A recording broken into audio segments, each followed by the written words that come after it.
Good morning বন্ধুরা। আজ হলো 29 জুন সোমবার। আজকের সকালের বিশেষ বিশেষ খবর হলো বরাক উপত্যকায় গৌহাটি হাইকোর্টের স্থায়ী বেঞ্চ স্থাপনের দাবিতে হাইলাকান্দিতে অনুষ্ঠিত নাগরিক সভা থেকে আন্দোলনকে সর্বাত্মক সমর্থনের আশ্বাস দিলেন হাইলাকান্দির বিধায়ক ডক্টর মিলন দাস। তিনি বলেন, হাইলাকান্দি বিধানসভা কেন্দ্রের প্রায় 2,22,000 ভোটার এই ন্যায্য দাবির পক্ষে রয়েছেন এবং ভবিষ্যতে এ বিষয়ে যে কোনো গণতান্ত্রিক আন্দোলনে তিনি সক্রিয়ভাবে পাশে থাকবেন। রবিবার শহরের মৈত্রী ভবনে বরাক উপত্যকা Guwahati high court bench demand implementation কমিটির উদ্যোগে আয়োজিত নাগরিক সভায় প্রধান অতিথির বক্তব্যে বিধায়ক বলেন, বরাক উপত্যকায় হাইকোর্টের স্থায়ী বেঞ্চ স্থাপনের দাবি বহুদিনের। তার মতে এই দাবি অনেক আগেই বাস্তবায়িত হওয়া উচিত ছিল।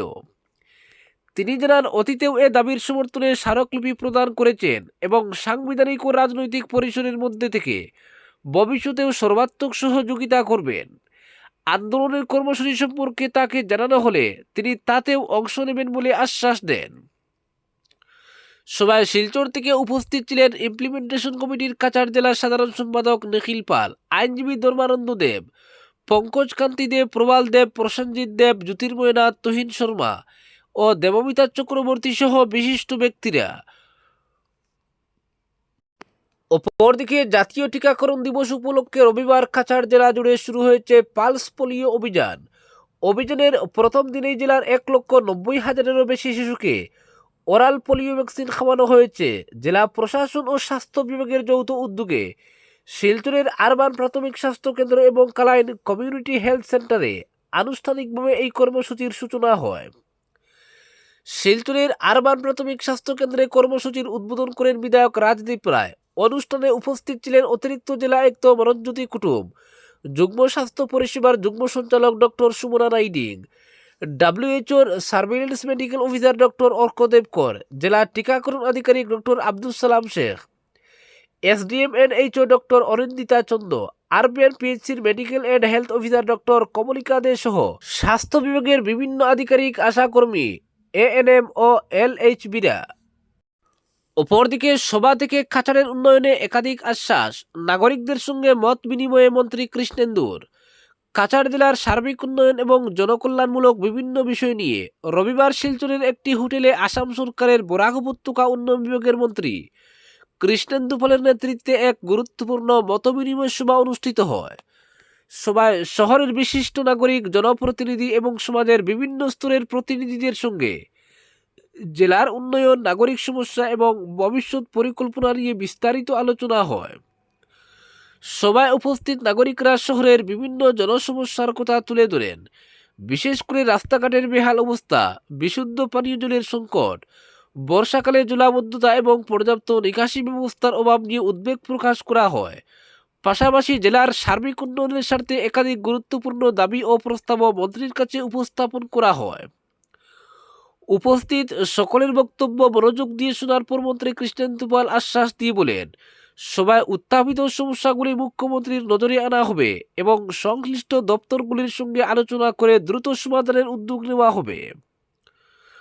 অনুষ্ঠানে উপস্থিত ছিলেন সাংসদ পরিমল শুক্লবৈদ্য, দোলার বিধায়ক অমিয় কান্তি দাস, সোনার বিধায়ক আমিনুল হক লস্কর, কাটিগড়ার বিধায়ক কমলাক্ষ দে পুরকায়স্থ, শিলচরের বিধায়ক রাজদীপ রায়, বড়খলার বিধায়ক কিশোরনাথ, উদারবন্দের বিধায়ক রাজদীপ গোয়ালা, কাছাড় জেলা বিজেপির সভাপতি রূপম সাহা, সরকারি আধিকারিক আদিত্য বিক্রম যাদব সহ বিভিন্ন বিশিষ্ট ব্যক্তি ও সমাজের প্রতিনিধিরা।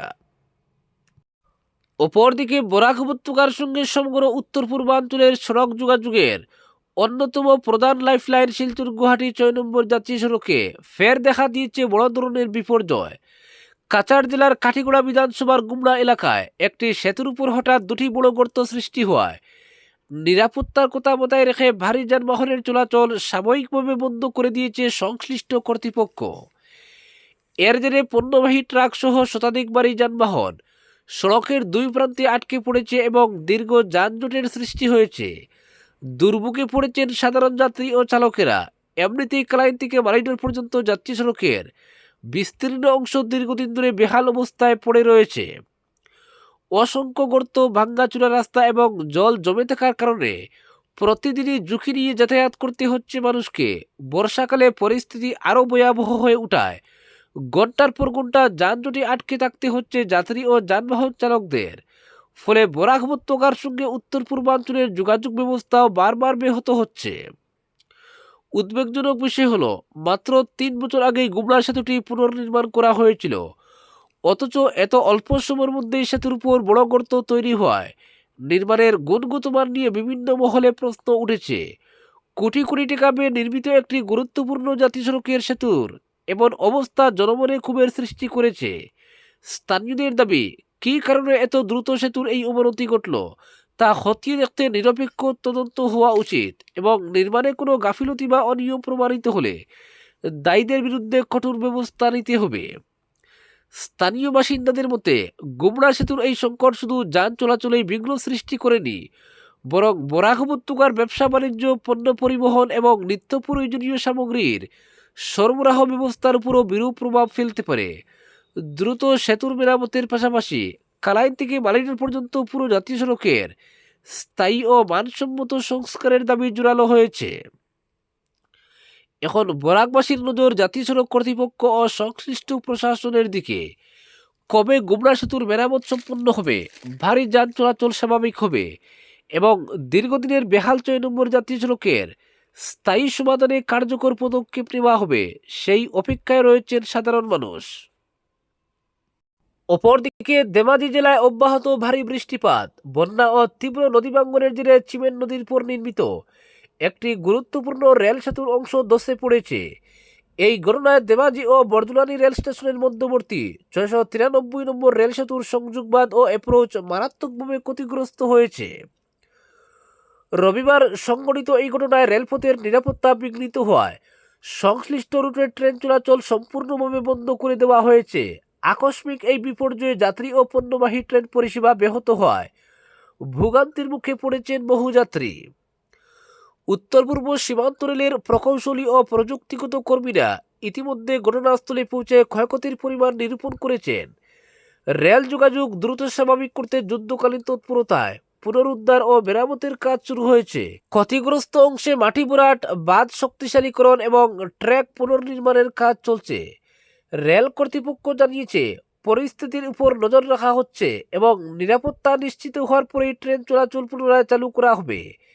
এদিকে বন্যা ও নদী ভাঙ্গনের কারণে জেলার বিভিন্ন এলাকায় জনজীবনও ব্যাপকভাবে প্রভাবিত হয়েছে। অপরদিকে ভারতের পোলিও মুক্ত মর্যাদা অক্ষুণ্ণ রাখতে হাইলাকান্দি জেলায় 3 দিনব্যাপী পালস পোলিও টিকাকরণ অভিযানের আনুষ্ঠানিক সূচনা হয়েছে। শনিবার এসকে রায় সিভিল হাসপাতালে আয়োজিত এক অনুষ্ঠানের মাধ্যমে এই কর্মসূচির উদ্বোধন করেন হাইলাকান্দির সমষ্টির বিধায়ক ডক্টর মিলন দাস।